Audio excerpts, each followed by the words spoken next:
frankincense, sandalwood, lavender, myrrh. These are the words of power, the most ancient form of the occult arts, herb magic. Hello, I'm Scott Cunningham. For the next hour, I'll be your guide into the world of incenses, oils, and brews. Thanks for coming along for the journey, and I hope you enjoy this introduction to green magic. Now, I've written several books on the subject and planned several more. The books are limited to words and pictures. In this video, I'll show you how to do some of these facets of herb magic so that you can see them actually being done. The best way to learn is by doing. And I hope this video will help others to learn and investigate the practices of herb magic.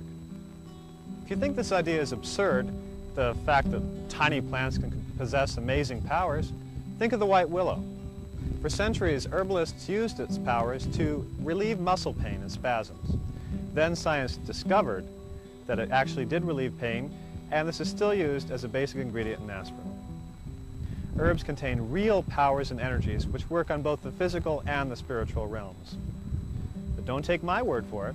Try out a few of the simple herbal spells shown here. You'll know by your results if herb magic is effective.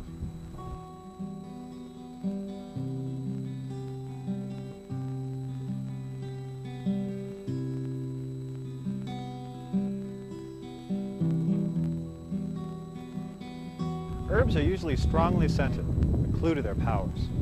Now, magic is a ritual process in which we direct natural forces to bring about needed changes into manifestation. Does that sound vague?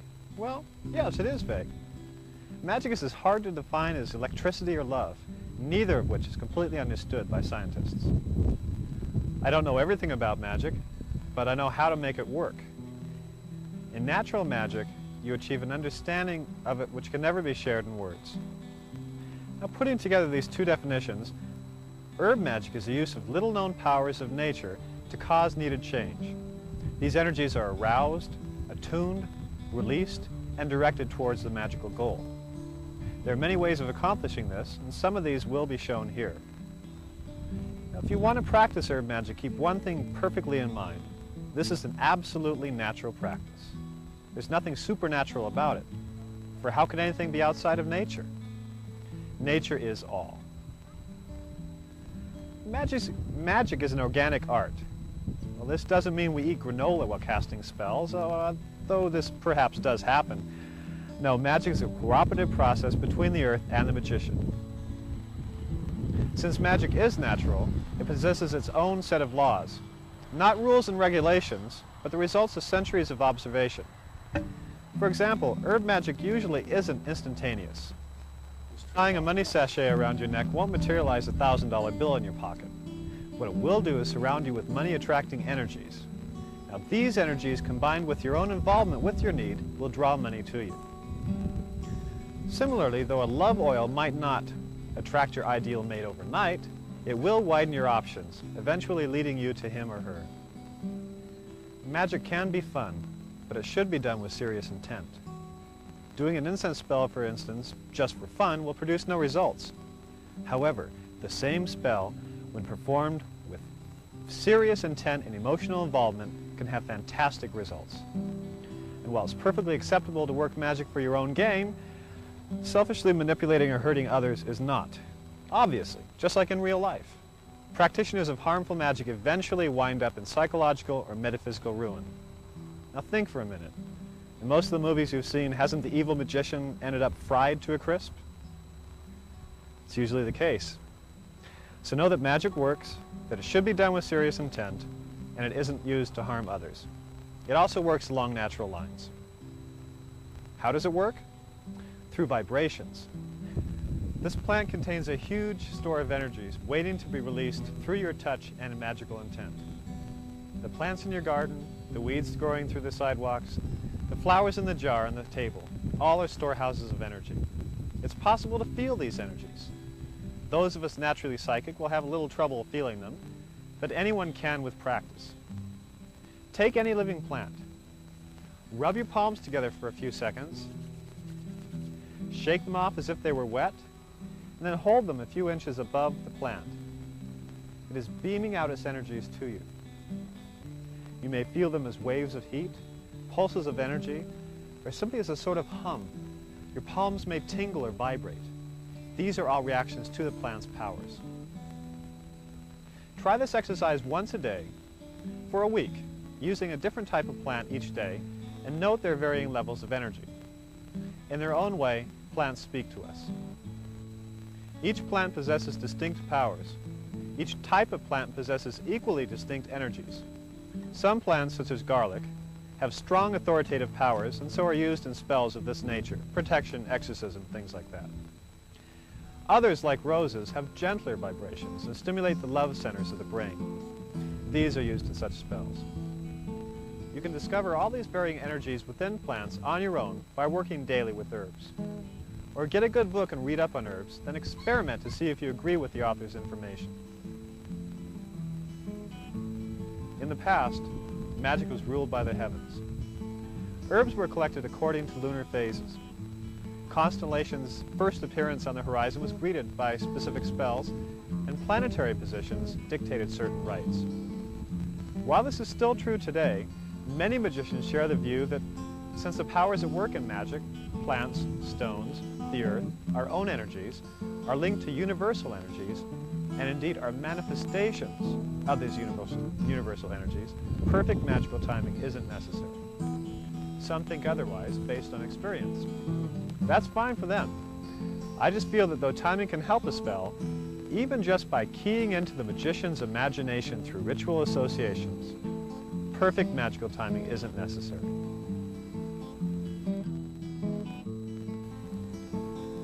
Harvesting herbs is an important part of magical herbalism. In a sense, when you harvest a plant, you're asking it to give up its life to further your own magical goals. So it's important to attune and respect the life force within the plant before harvesting it. One of the ways we can do this is to make a sacrifice by burying something precious or semi-precious at the base of the plant prior to harvesting. Here I am planting an amethyst crystal to give power and strength to the plant as I cut it. You can also attune with the plant by just touching it and feeling its energies and letting them mix and mingle with yours, to attune with it before you ask it to make its sacrifice. After that, take a knife, it needn't be one like this, and cut very gently sprigs of the plant.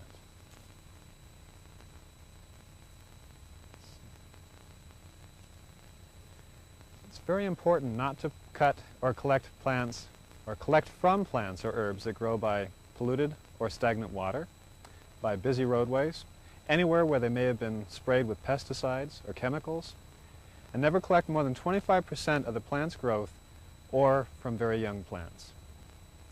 Harvesting herbs is basically the beginning of magical herbalism, because once you ask the plant to give up part of its life for your magic, you have begun to attune with the earth and with the powers at work behind herb magic.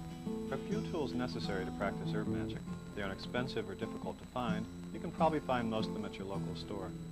This is a mortar and pestle, perfect for grinding herbs to a powder. Next, a censer, or an incense burner, necessary for burning incense.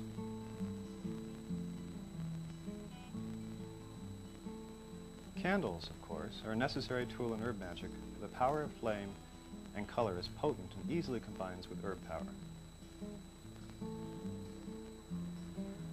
You'll also need some large wooden or ceramic bowls for mixing.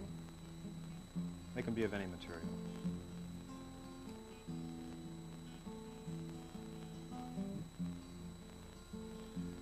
Eyedroppers are very important for mixing oils, and try to get bottles with eyedroppers attached. It makes it much easier. You'll also need many pieces of flannel or felt cloth of various colors. Also, natural fiber cords or yarn.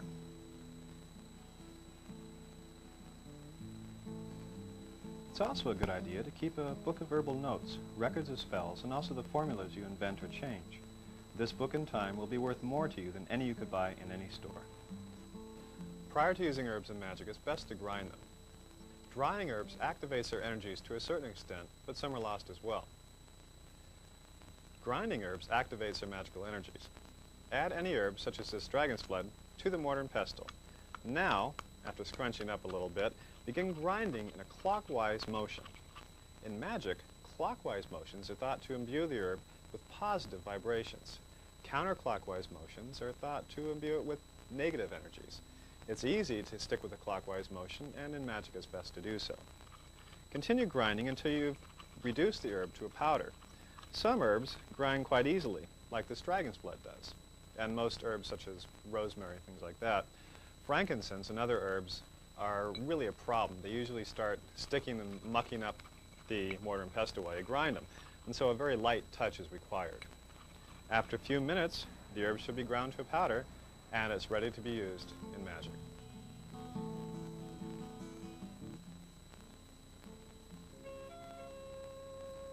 Incense, magic smoke, smoldering herbs and spices, oils and barks. Sense of magic, incenses to change your life. For centuries, witches and magicians have used incense in magic to strengthen the effects of spells and rituals. Powerful recipes were once kept secret and were rarely passed to others. When these incenses were burned in ritual, they drew love, money, power, and protection to the magician, drove out evil and sickness, and enhanced spirituality and psychic awareness. Okay, let's make a protection incense. You'll need rosemary, cedar, and juniper berries. All these herbs have been ground. We're going to make granulated or powdered incense. This is the easiest type to make and the most used in magic. Sticks, cones, and blocks are fine, but are difficult to make without practice. Start with the powdered forms first. Once the herbs are ground, they are enchanted. This applies to all forms of herb magic. Enchanting or attuning herbs reaffirms the energies you've aroused during the grinding process. You can enchant each herb separately or mixed together. For time considerations, here I'll enchant them collectively. You decide what works best for you. Pour each herb into a mixing bowl, keeping in mind the eventual purpose of the herb product, in this case, protection. Now, rub your hands briskly together to sensitize them above the bowl. Start running your fingers through the herbs in the bowl, mixing them, blending their energies as you continue to visualize your magical goal. While doing this, visualize or imagine your fingers streaming with your own energies. With your imagination, charge this energy with protection, since this is a protection incense. This energy mixes with that of the herbs, and as you continue to mingle the herbs, they absorb this power. Mix until you feel the herbs tingling or vibrating. If you wish, chant a simple rhyme which encapsulates the energies you need in the final product. Once you know the herbs are glowing and radiating energy, that's it. The incense is made. Now to burn it. You can burn it as part of a larger spell or simply use it as a ritual in and of itself.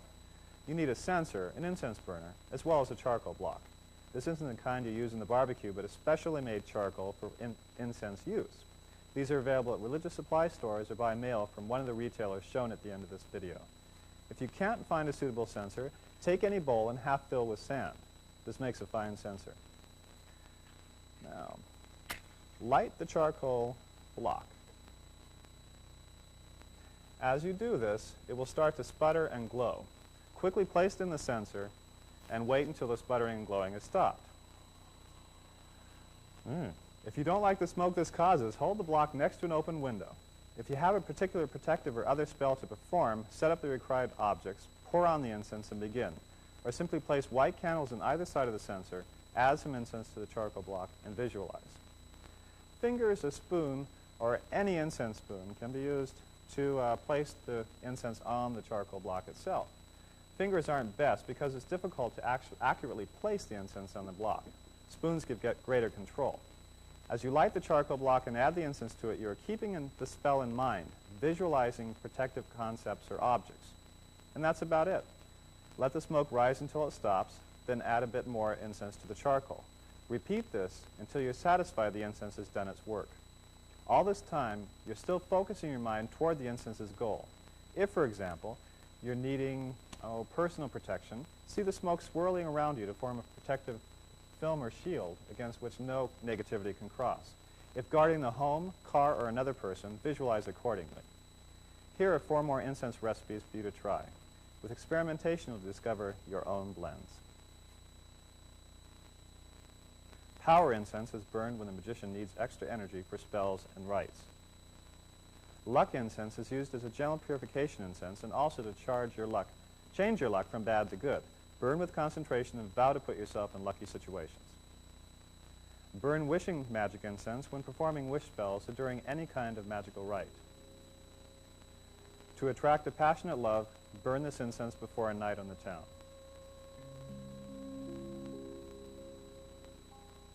Proper use of the censer is an important tool. With a swinging censer, you have greater control over its motions. There are 3 basic ways to move the censer: in a clockwise circle, a counterclockwise circle, and a side-to-side swing. Clockwise or deosul swings invite positive vibrations, deities, and energies. This is used to bless or consecrate for protection and other positive types of magic. Counterclockwise or Widdershins motions dispel negativity and are used in exorcisms, banishings, and purifications. Most Widdershin censer movements are immediately followed up with deosul or clockwise swings to cancel out the negative energies which inevitably remain. Side-to-side motions are often used at altars to invoke goddesses and gods, ancestral spirits, or elemental forces. It's important to practice until you can perform the swing with ease, otherwise you may have your censer spilling its charcoal onto the floor. When censing rooms in an entire house, move slowly from room to room, swinging the censer and replenishing the incense when necessary. Of course, you needn't swing the censer at all. For many rites, it's more important for the censer to remain on the altar or between flaming candles. But when censer movement is required or desired, you'll know how to do it. Work with incense. It's a powerful tool.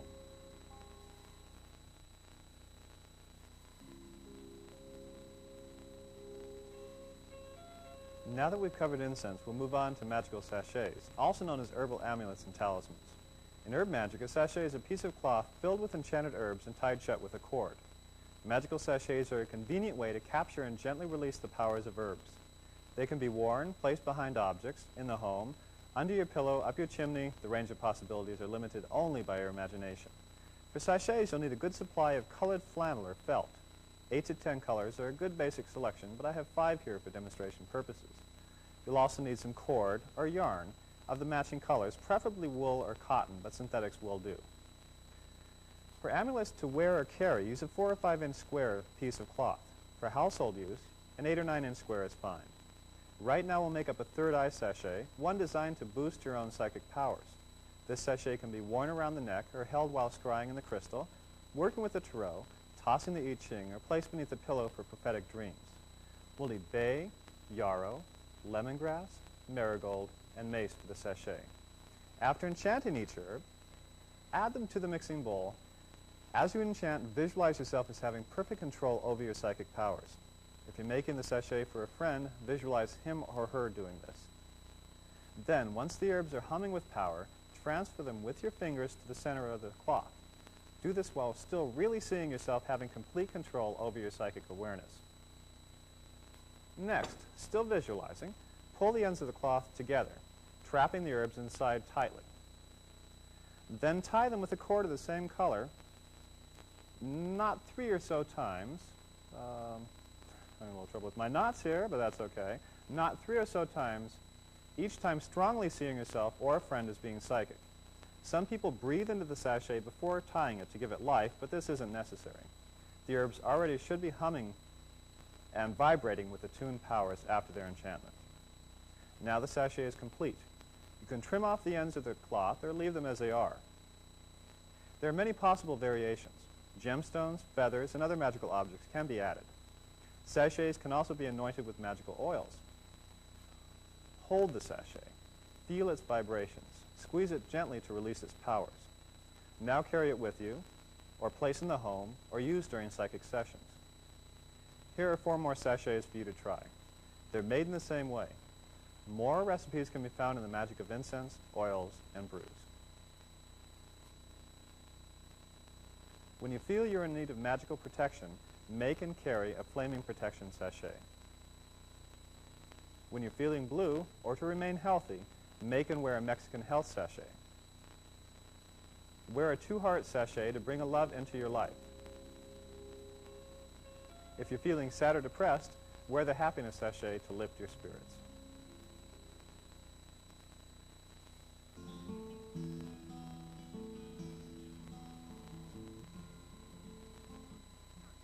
Right now we're going to do a lemon and pin spell. This is a protective spell for the home utilizing a green or unripe lemon and comes from Italian folklore. You'll need, as I said, a green or unripe lemon. This isn't the yellow lemons you buy in the store, and it isn't a lime either, although it sort of looks like a lime. No, this is a lemon you have to get from a friend who has a lemon tree. So if you have one, If you have a lemon tree or a friend who has one, latch onto it because you definitely need it for this spell. You'll also need some colored pins. These are pins with different colors on the heads. They usually have glass heads, and try to get the glass ones and not the plastic ones. Although the glass is more expensive, the plastic is less organic. So, first of all, take the lemon in your hands and put power into it. Enchant it or empower it, as we talked about earlier on this tape. Visualize, while you're holding the lemon, protective energy streaming from it and filling the house or wherever it's placed. Once you've empowered or enchanted the lemon, you can start piercing it with the pins.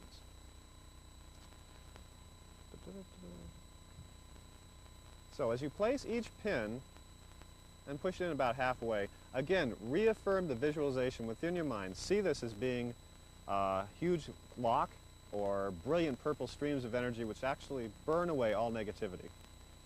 And completely cover and stud the lemon with pins until it looks something like this.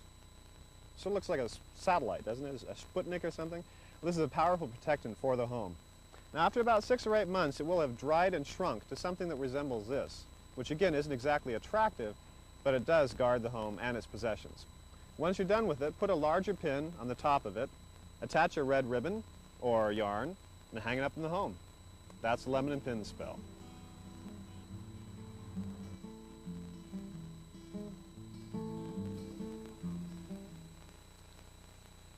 Another way to use herbs and herb magic is by making something called herbal petitions. In a sense, this is sort of like an amulet or a magical sachet that's burned. You'll need a piece of paper, about like this, and a colored pen or a charred stick, like this, to create a symbol which represents your magical need.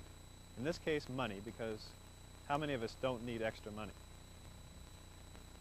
Okay, what you basically need to do is draw that image on this piece of paper, again, while visualizing your magical goal. Since we're doing money here, I'll be visualizing myself as having money.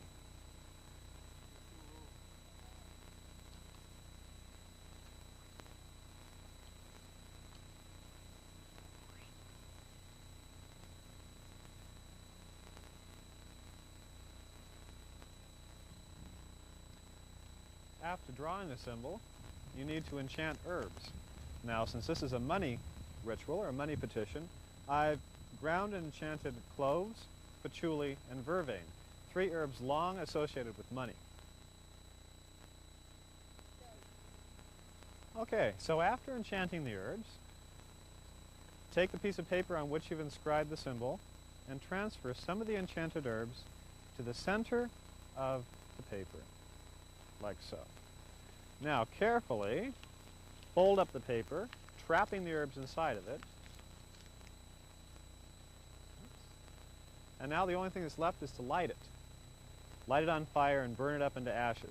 When you light something on fire, you change its physical structure, and in magic, you're releasing the energies locked within the object, in this case the herbs and the paper and the symbol, and letting them go out and bring your need into manifestation.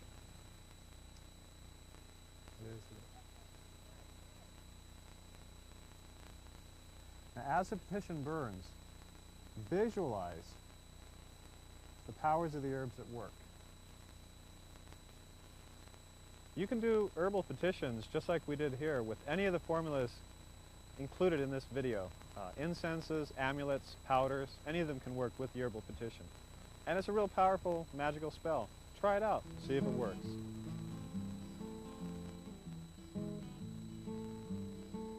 Herbs are often found growing near water. One of these includes celery. The seeds are eaten to promote concentration. Watercress, used in money spells. Cattails, which are worn by women in sachets to increase enjoyment of sex. The lotus, protective flower known since ancient Egyptian times. And the papyrus, carried to increase mental powers and to stimulate creativity.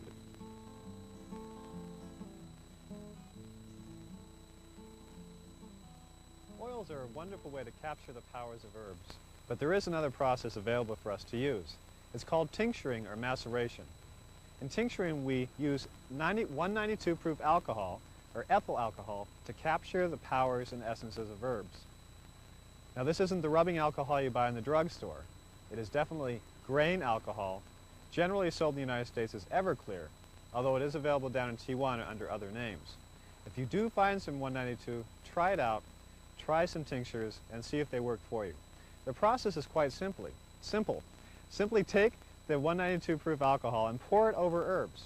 Just barely cover the herbs. Don't drown them. Don't let them swim. It shouldn't look like you're making herb soup. Then tightly cork the bottle and shake it every day for about 2 weeks and let it sit. After that time, when you take off the top and smell it, it should smell like the herbs. Once you've made the tincture, it's really easy to use. Simply add a couple drops to your bath, anoint your body with it, maybe put a couple drops on an herbal petition or an herbal amulet. You might also anoint jewelry or altars or any sort of magical objects with the tinctures themselves. And that's it, magical tinctures. They're easy and they work.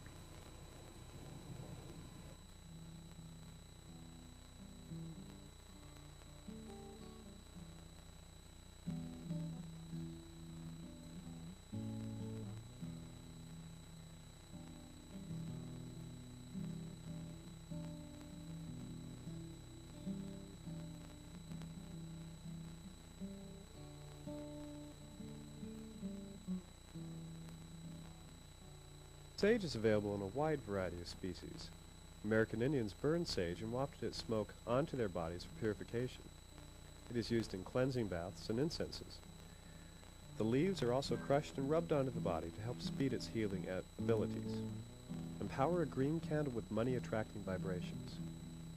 Empower sage with the same vibrations, and then place in a ring around the candle. Burn the candle to increase your wealth. A wishing spell can also be performed with sage. Write your wish on a sage leaf. Place this beneath your pillow and sleep on it for 3 nights. If you dream of your wish, it will come to pass. If not, bury the leaf and try it again.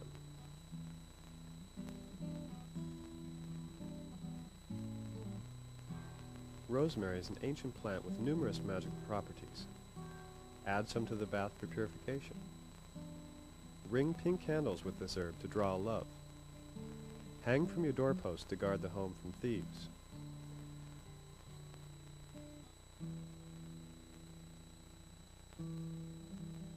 Tuck some rosemary in your pocket to promote healing.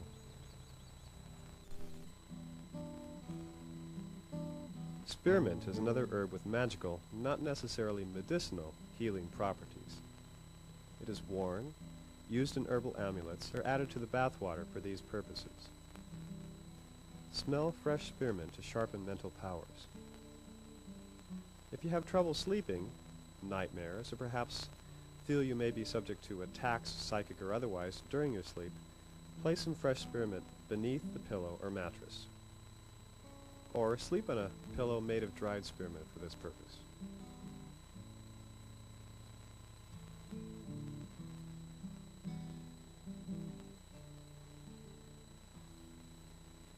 Wormwood is a powerful magical herb. Related to mugwort, it can be a bit dangerous if taken internally, so it's best to use it in external applications in magic. Wormwood's often worn for protection, just like mugwort. It's also placed under the pillow to attract love.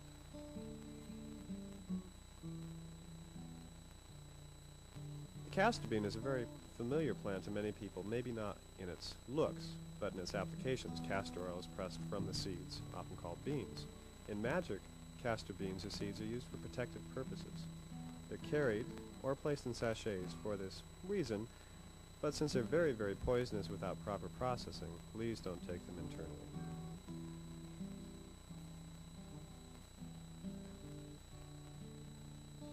Thyme is another plant used in health and healing type spells.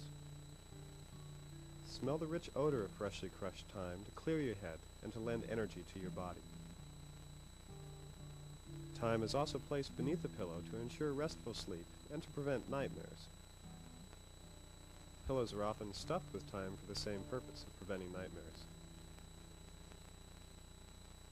Wearing thyme stimulates communication between the psychic and conscious minds. Catnip, of course, is used to stimulate cats. It almost intoxicates them. It's sacred to the ancient Egyptian goddess Bast, or Bast, cat goddess, also known as Bastet and all sorts of different names. And it's also used in basic healing types of spells.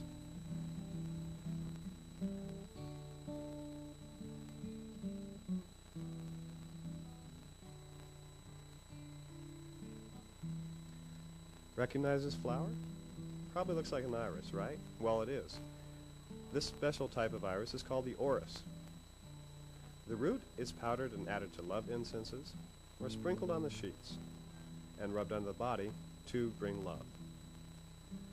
Growing the flower in your garden spreads loving vibrations throughout your property. If you wish, construct a pendulum by attaching a cord to a piece of the dried orris root, and use this to contact the subconscious or psychic mind. Orris can also be added to any psychic type sachet or incense.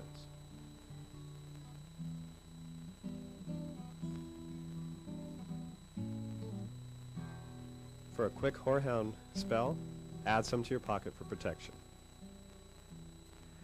Tansy is an ancient plant, often carried to promote love. Many peoples have also worn tansy to lengthen the lifespan. Hey, that looks like angelica. Yeah, it's a great herb. So it looks like celery, doesn't it? It's used for healing, visions, exorcism, and protecting the home. This feathery green plant is known as yarrow. Yarrow has an ancient magical history. Carried, the fragrant flowers of this plant send out love vibrations and also help to attract new friends.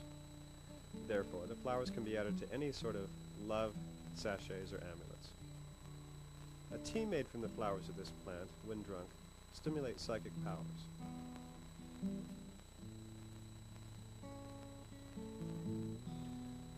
This green plant is known as mugwort. Mugwort isn't as bizarre as it sounds. Mug simply means mother, and wort, W-O-R-T, means herb. Mugwort, when stuffed into a pillow and slept upon, produces vivid psychic dreams.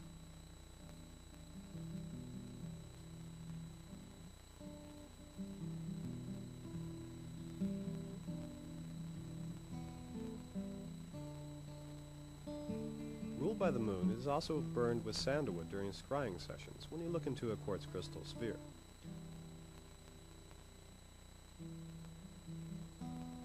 And a brew of mugwort is used to wash quartz crystal spheres or magic mirrors to heighten their abilities to tap our psychic minds.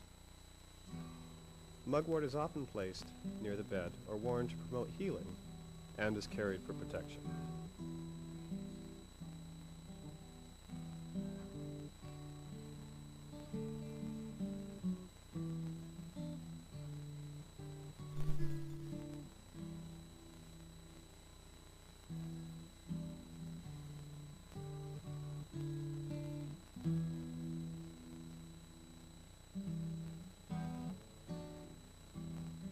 Recognize this plant? No, not the bird. Bird's a peacock. Ivy is a potent household guardian, grown in the home, or even a piece of it placed in the home. It protects and guards everyone within it.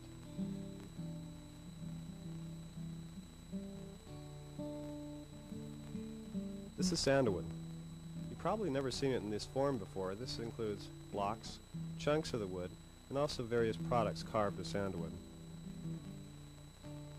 Sandalwood is an herb with ancient spiritual associations.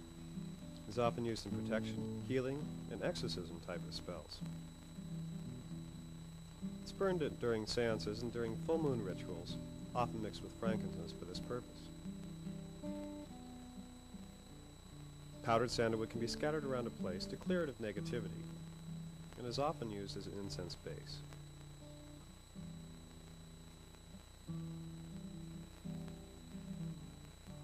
This is a very rare herb called wood aloes. It took me years to find some, and I finally found it here in San Diego. It's usually expensive, but well worth the cost.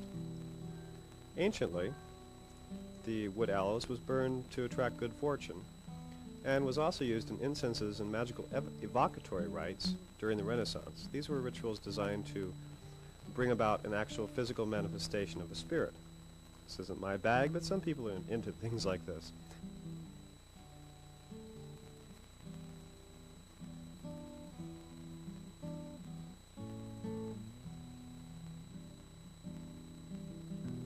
This is dragon's blood.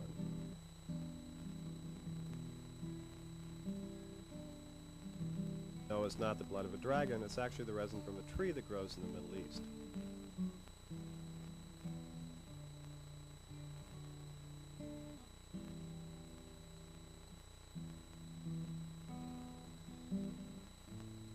Dragon's blood is used in protective rituals. It is used in rituals designed to attract love. It's added to other incenses to increase their potency and power, and is burned as an incense to drive away evil or negativity from the place in which it is burned.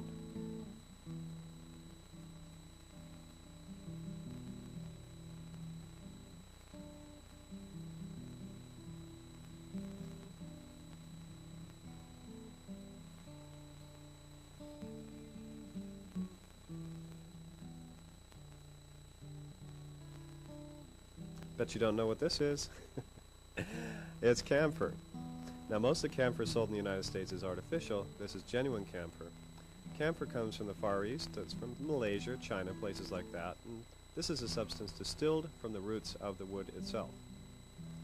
Camphor is used in healing type of spells. It can be added to healing sachets and amulets. A bit of it can be burned, although it's rather strong. And some people carry camphor to ward off colds.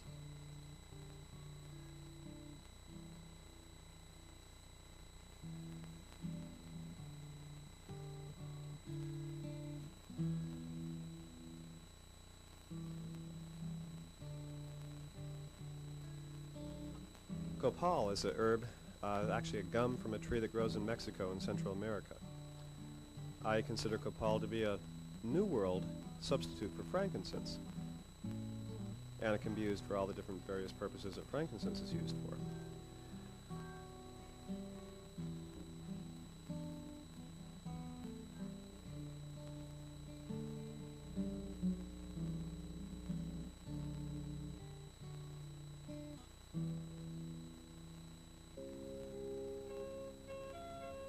Spicy carnation, sweet rose, bitter geranium, resinous lavender.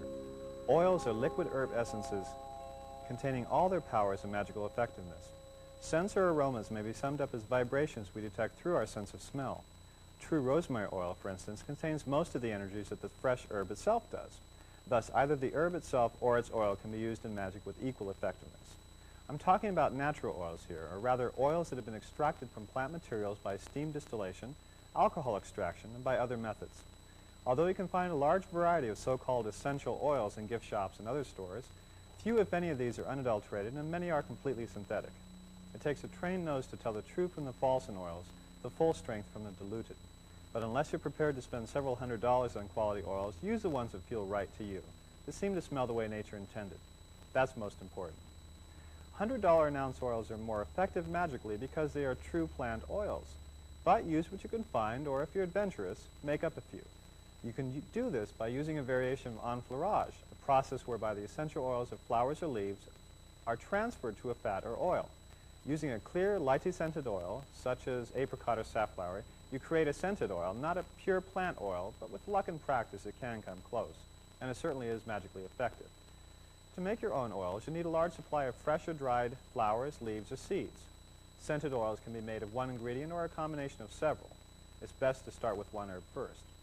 You'll also need a large, open-mouthed jar with a tight-fitting lid, cheesecloth, and a good base oil, such as apricot, safflower, or sesame. Don't use olive oil. Its scent is too heavy for good results. In my book, Magical Herbalism, I described this process, but didn't include the cheesecloth. Since the oil has to be strained periodically, the cheesecloth makes this much easier. Now fill the cheesecloth with enough flowers or leaves to fill the jar. It depends basically how big of a jar you use, how much flowers you actually need, but this is good for our demonstration purposes. Now, put the cheesecloth into the jar and cover it with a light base oil, such as safflower or apricot.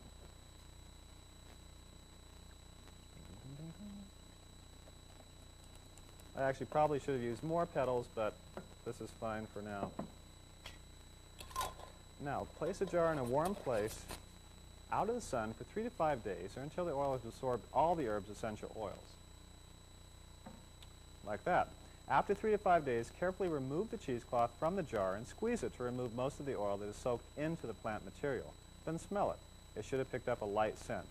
Remove the flowers from the cloth, refill with the same quantity of fresh materials, and put it back into the jar. Cap and let sit for 3 to 5 days. If this is repeated several times, the number varies with different herbs, the oil should become heavily saturated with the plant's scent. After the final straining, bottle and label the oil. It is now ready for use in magic. If you don't want to start making your own scented oils, simply buy them and use them in magic. Oils intended for aromatherapy are usually legitimate plant oils. A number of lines of oils are available at stores or by mail. Making magical oils is as easy as making powdered incense. Building up a good stock of oils is perhaps the hardest part, whether you make them yourself or purchase them. Once you have a good selection of 10 to 20 oils, you can start mixing up magical blends. You can, of course, buy magical blends in stores, and the products are of varying quality, from very good to poor. These can be used in magic, of course, but enchant them prior to using. Use your intuition when selecting oils in shops. The same is true with incense and all magical herb products. Although I enjoy making my own, I still do buy them too. A good selection of oils to start out with includes carnation, rosemary, lavender, lemon, rose geranium, myrrh, cinnamon, sandalwood, jasmine, gardenia, clove, rose, and tuberose. You'll buy more as you need them for various recipes. For oil blending, you'll also need 4 or 5 eyedroppers, several small glass bottles with tight-fitting lids, and a mixing bottle or 2. If you use bottles that have eyedroppers attached, available from medical supply stores, you can save having to buy separate eyedroppers. But what about enchanting oils? Well, unlike incenses, oils are enchanted after they are blended. We'll make up a healing type of oil. Of course, no magic oil or spell is a replacement for conventional medical treatment. Healing magic works in conjunction with orthodox medicine. A physical problem is usually a symptom of a spiritual problem, and healing magic works to solve the physical and the spiritual problems, thereby speeding the healing process. To use a simplified example, cleaning and dressing a wound with a plantain leaf or a gauze in a commercial antibacterial cream is preferred to chanting spells. Perform the necessary first aid or get medical help, and then use magic to restore the body to normal. Okay, back to the oils. This Heal Now oil requires 3 ingredients: rose, carnation, and rosemary oil. You'll notice I rarely give amounts of ingredients in my recipes. Part of this is tradition. Many were passed to me this way. Also, there's room for personal experimentation and taste in oil and incense composition. If a recipe said to add 1 part of the first ingredient and you thought that was too much, you'd probably change it. Because of this tendency, I usually don't include amounts in my recipes. Feel free to mix until your intuition tells you the scent is right. As you mix, note the amounts and the proportions of the oils on a note card or in your herbal notebook. If you do create a wonderful variation on a recipe, you'll be able to make up another batch using the same formula. If not, you'll be able to modify it further according to your notes. Okay, take your mixing bottle and place it before you. With an eyedropper, add 10 to 20 drops of rosemary oil.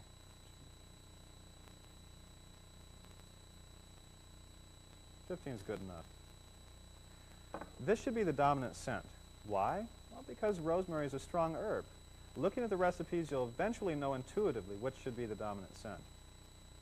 Now, add 6 to 12 drops carnation oil. If you're using separate eyedroppers, do use a new eyedropper for each oil, because otherwise all the eyedroppers will get mixed up with the oils from the various uses. Something like that, I don't know. Swirl the bottle gently clockwise, strong enough to mix the oils, but not strong enough to cause bubbles and foam in the bottle. Now smell it. If it seems right, fine. If not, add more carnation until the amount is right. Remember to record each ingredient's amounts on a card or in your herbal notebook. Mix it if you've added more, and then sniff again.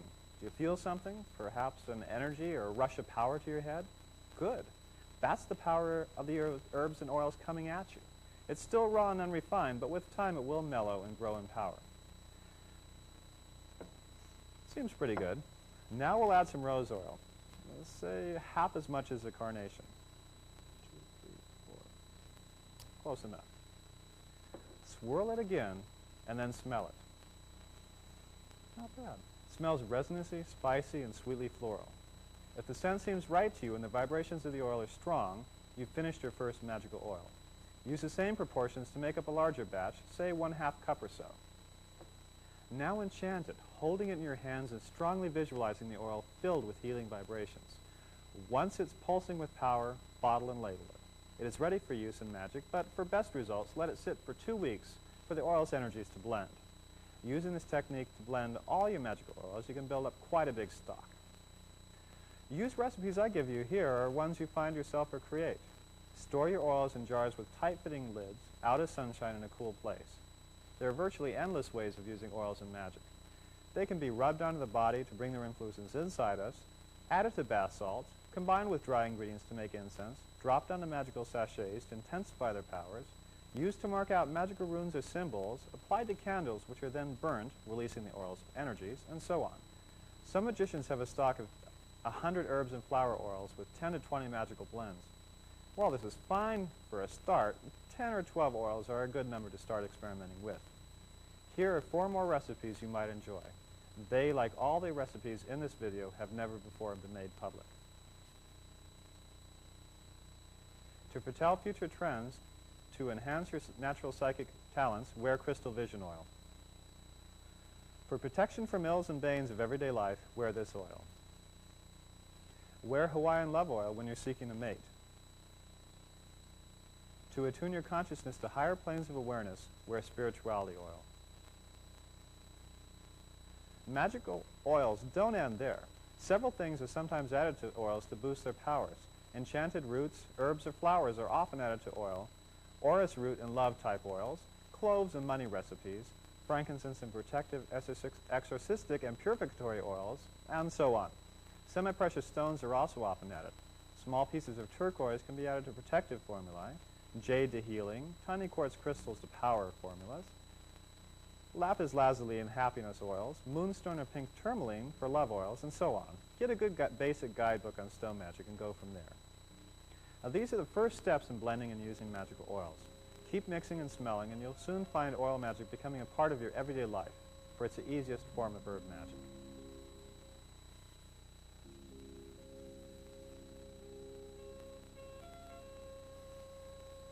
As I mentioned earlier, one of the ways magical oils are used is in creating bath salts.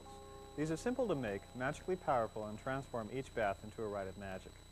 In a sense, bathing in a tub full of water strewn with magical bath salts is similar to anointing with an oil. As usual, when bath salts are made and used, your mind should be filled, no, consumed with the salt's magical purpose. The basic ingredients are oils and salts. You can use different types of salts. Here I've got baking soda, table salt, and Epsom salt. You can use any combination of these, but I usually keep baking soda as the main ingredient because it leaves the skin feeling softer. In a non-metallic mixing bowl, combine the 3 salts. I usually make up 2 to 3 cups or so, but you can make any amount that you wish. Since there is magic in color, even in food colorings, you might want to consider coloring your bath salts. Tinting your bath salts does increase their magical effectiveness through the powers of color. Of course, the color must be in harmony with the magical product. Here's a quick list. Mixing up these colors is easy by following the directions on the back of the food coloring box. I know this isn't ancient magic, but it works. Okay, if you want to color your bath salts, mix the colorings, if 2 or more are necessary, to create your color in a teaspoon first, and then blend it to the mixed salt. As a demonstration, we're going to make a money bath. Since green is a color I associate with money, we'll color it green. Simply drop 5 to 10 or more drops of coloring onto the salt. 4, 5. The amount varies and depends on the amount of salt you're mixing and the intensity of the color you desire. Again, it doesn't really matter as long as you're satisfied with the final product. Now start mixing using a spoon. Blend the color into the salt with a firm hand, and it isn't easy, believe me. It'll take you a few minutes to do this, but eventually the salt will take the color evenly. If it seems a little too light, add more salt, add more oils to the salt. When you're finished, it will look something like this. Now we're ready to add the oils. For this money bath salt, we'll need tonka, cedar, clove, and patchouli oils. Using eyedroppers, 1 for each oil, add from 3 to 6 drops of each to the salt. If you space the oil drops on the salt, it makes it much easier to mix it up.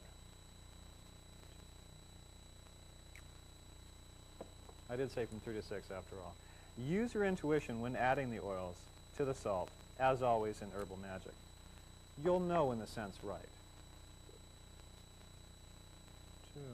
Just a couple more patchouli, come on. There we go. Now start mixing again. Mix them thoroughly clockwise, of course, concentrating on the bath salt's magical purpose. Here it's money, and not just money, but on your need for money. See that need being fulfilled and pour all this energy into the salt as you mix it. When you've added all the oils, continue mixing until the salt's completely saturated with the oils. The scent should be quite strong, and this certainly is. And the stronger the scent, the less salts you'll have to use in your baths. If it's a fairly heavy scent, you'll probably can use 2 or 3 tablespoons to the bath. If less strong, use more than this. Now that it's fairly thoroughly mixed, enchant the bath salts as I've described in the incense section of this program. Bottle and label it, and you've finished your first magical bath salts. There are many formulae for magical bath salts, and indeed any one oil can be used by itself. Carnation bath salts, for example, are useful for increasing your energy and for healing and protective purposes. A simple rose bath salt is fine for attracting a love. As you bathe in the scented water, let your magical need fill your being and feel the oil's powerful vibrations permeating yourself. The bath salts will do their work. Here are 4 more recipes for magical bath salts. Have fun with them. Bathe with this mixture to bring luck into your life and also as a gentle purificatory rite. When you wish to achieve higher states of consciousness, bathe in this spiritual blend. Purification bath is used as a general cleansing bath prior to ritual. Bathe in love bath to draw interested people to you.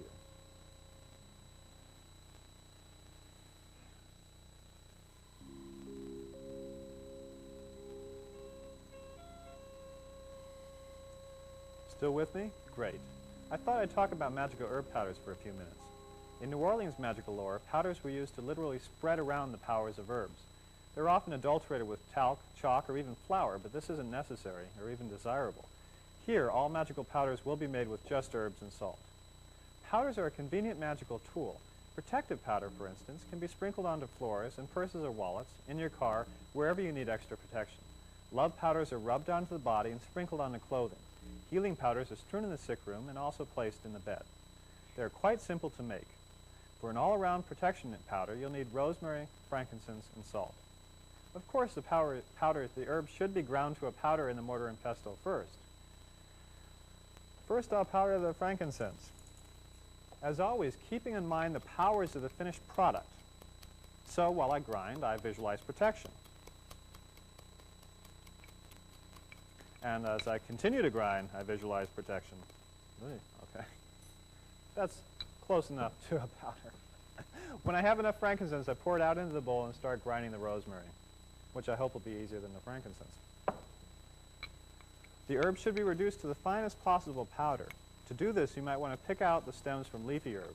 For barks and woods, such as sandalwood, you can grind for hours, as I used to do, or you can buy it pre-ground. Well, I think it's going to take several minutes to powder this, so we'll just wing it. After that, add about a teaspoon or so of salt to the powder, getting it all over the table, of course, and mix it together while enchanting the mixture, infusing it with your power, with your need for protection in this case. After that, it's done. Use it immediately or bottle, label, and store until needed. Powders like oils, bath salts, and sachets can be given to friends who need a magical boost. If you do make them for others, when you enchant, visualize her or him as receiving the benefits of the mixture. I'm sure as you make magical powders, you'll think of new ways to use them and new formulas as well. One of the best uses I've found is to sprinkle your magical altar with the appropriate powder for love rituals, love powder, and then burn the correct incense, the right candles, and so do your spell. Use prosperity powder when you need extra cash or wealth in any form. Sprinkle power powder in your pockets or on the altar for extra magical energies. Love powder is spread on the sheets and rubbed onto the body to draw love. Place a large bowl of healing powder in the sick room and sprinkle in each corner of the room. Hi, right now we're going to do a practice called scrying or herb scrying. In this, we utilize the powers of herbs to strengthen and fine-tune the psychic powers which are the gift of all of us. We are all psychic. We all have psychic minds, which is often called the subconscious mind. Unfortunately, visualize this as being the subconscious mind, and visualize this hand as being the conscious mind. Fortunately, the conscious mind has a firm grip or grasp on the subconscious mind and blocks the psychic signals that are always coming into it. So we can utilize herbs to strengthen our natural psychic powers. To do this, take an herb such as thyme, patchouli, cinnamon, marigold, yarrow, or peppermint. Pour it into your hand, about that much, and again, empower or enchant the herb, visualizing yourself as being psychic, visualizing the powers within the herb to help strengthen your natural psychic powers. After empowering the herb, scatter it on bare ground or on a plate or on some flat surface. Close your eyes for a few minutes, visualizing yourself as being psychic, as having complete access to your psychic powers, then open your eyes and gaze at the herb itself. After a few minutes, if you're properly attuned and the herb is properly empowered, the patterns, the random patterns produced by the herb will trigger your subconscious mind and allow psychic impulses to come in and contact your conscious mind. When this happens, true communication between the two minds has taken place and psychic awareness has begun.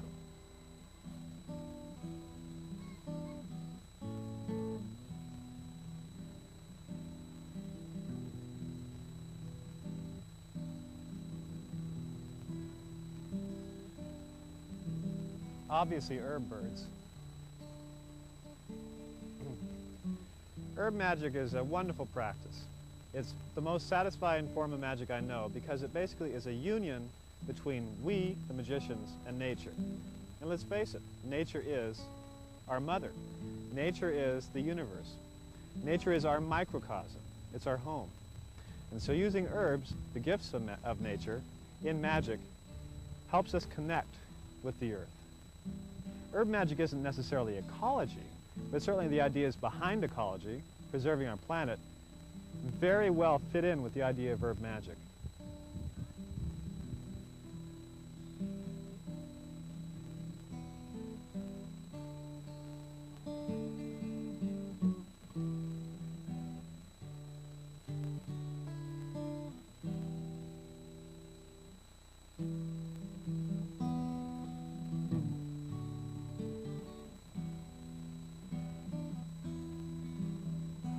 These herbs. 15 years ago, I wondered if they really did contain any powers. I found out. They've changed my life, and I hope they change yours as well. Get to know the herbs. Buy them, collect them, grow them. Practice feeling their energies. Record your notes and impressions in your herbal notebook. Work slowly but surely with herbs, and soon you'll find yourself wondering why you ever doubted in the first place. Herbs are energies which we can use to improve our lives and the lives of those we know and love. All it takes is actually working with them. The choice is yours, but I hope this tape and my books have, if nothing else, introduced you to a larger world. One in which we work in harmony with natural energies to transform our lives into positive, happy experiences. I'll be talking to you again. Take care.